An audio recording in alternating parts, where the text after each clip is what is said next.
shirkadda Google ayaa soo saartay headphones cusub oo ay sheegtay in si toos ah ay u tarjumi karaan 40 luqadood oo kala duwan.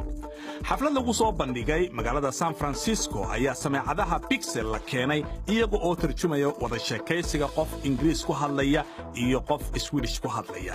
Headphoneskan oo aan xarka lahayn waxay ku shaqaynayaan taleefankii ugu dambeeyay ee Google.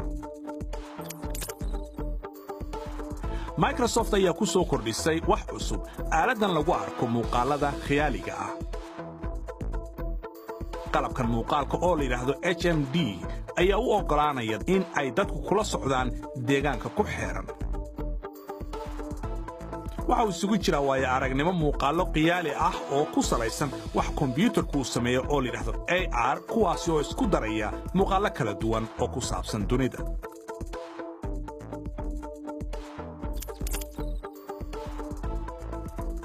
toddobaadkan waxaanu eegi doonaa robotka Honda ee bini'aadamka u eg. waa robot meelaha dhibaatadu ka dhacda loogu talagalay oo maraya meelo ciriiri ah jaranjarana fuuli kara. waxaa la sheegay inuu ku shaqaynayo cimilooyinka kulkulul gaar ahaan meelaha masiibooyinku ay ka dhacaan. waxaa lagu magacaabaa E2DR.